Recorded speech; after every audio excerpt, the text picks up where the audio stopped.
India. और जब one district one product की योजना हमने लागू की तो मैंने कहा कि गोरखपुर में औरंगाबाद का टेराकोटा को जोड़ लो, थोड़ा प्रजापति समुदाय के लोगों को इसी बहाने सम्मान मिल जाए। अखिलेश यादव ने कभी इनकी पीड़ा को समझा होता ना तो इतना बचकाना बयान नहीं देते। और इसीलिए कहते हैं, इसी के लिए कहा गया है ना कि गद्दी विरासत में मिलती है, बुद्धि नहीं मिलती है, बुद्धि नहीं मिलती है, उसके लिए प्रयास करना होता है। और कुछ लोगों की आदत होती है, उनके जीवन भर उनका बचपना नहीं जाता है, उस प्रकार की हरकतें वे कर ही देंगे और यही हरकत वे आज भी कर रहे हैं। उन्होंने कहा ये दीप जलाने की आवश्यकता क्या है, यानी उनको दीपावली से नफरत है। यानी अब तक तो हम सोचते थे कि अयोध्या में राम जन्मभूमि से और हिंदू तीर्थों से ही इनको नफरत होगी। आप याद करिए जब हमने ब्रज तीर्थ विकास परिषद का गठन किया था तो उन्होंने कहा था कि मैं सेफाई में दुर्योधन की मूर्ति लगाऊंगा। मैंने कहा कंस की भी लगा दीजिए। भाई हम तो भगवान कृष्ण की मथुरा को और वृंदावन को सजाएंगे, संवारेंगे, क्योंकि भाई हम लोगों के संस्कार है, ये हमारे संस्कार है। ये आपको कंस और दुर्योधन प्यारे हैं, आप उनकी लगाइए, ठीक बात है। और यही बात उन्होंने इस बार यहां पर भी कही है दीपावली के अवसर पर।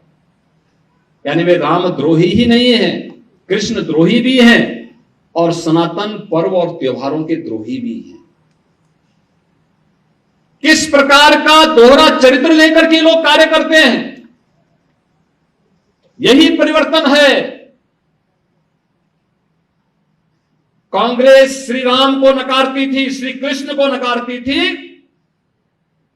आज दुनिया अयोध्या में आकर के श्री राम जन्मभूमि में रामलला का दर्शन कर रही है और अभिभूत होती है। मैंने वह दृश्य देखा है जब अयोध्या धाम में 22 जनवरी 2024 को प्रधानमंत्री मोदी जी के कर कमलों से रामलला विराजमान होने के उपरांत उस दिन समाज के अलग अलग नेतृत्व वर्ग ने अयोध्या धाम में दर्शन किया था, रामलला का दर्शन किया था।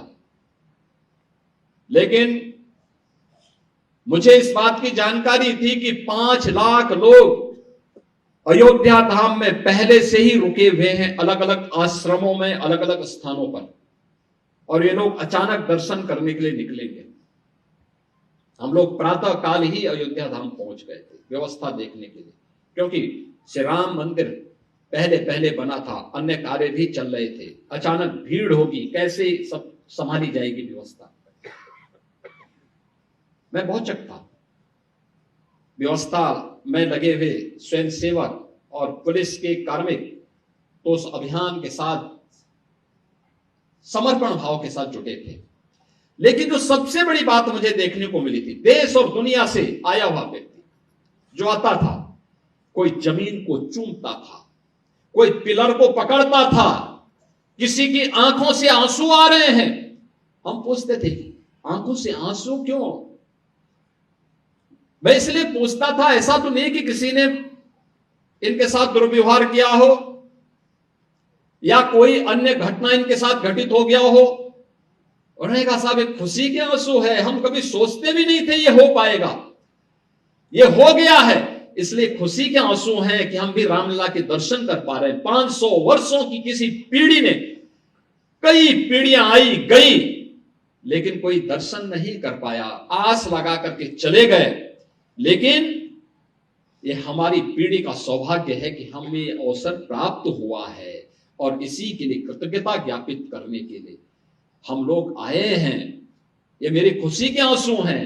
अगर उन भावनाओं को समझने का कार्य कांग्रेस ने किया होता, जिन्होंने सुप्रीम कोर्ट में एफिडेविट दिया था कि राम एक मिथक हैं, कृष्ण एक मिथक हैं, यानी एक काल्पनिक पात्र मान करके इन्होंने उस समय हिंदू आस्था को अपमानित करने का काम किया था।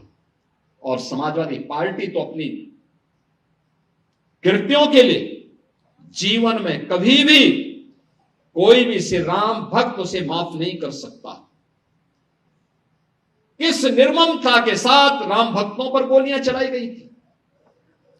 जिन लोगों ने अयोध्या में राम भक्तों पर गोलियां चलाई थी, जो लोग राम लला की मूर्ति को राम जन्मभूमि से हटाने के लिए आदेश जारी करते थे, और जिन लोगों ने राम के अस्तित्व पर ही प्रश्न खड़ा करने का प्रयास किया था, आज उसी अयोध्या में जब लाखों लाख दीप प्रज्वलित होकर के प्रकाशमान होते हैं, एक नई आभा बिखेरते हैं, तो अयोध्या दुनिया की सबसे सुंदरतम आध्यात्मिक और सांस्कृतिक नगरी के रूप में अपनी आभा को दुनिया में वैश्विक पटल पर बिखेरती हुई दिखाई देती है।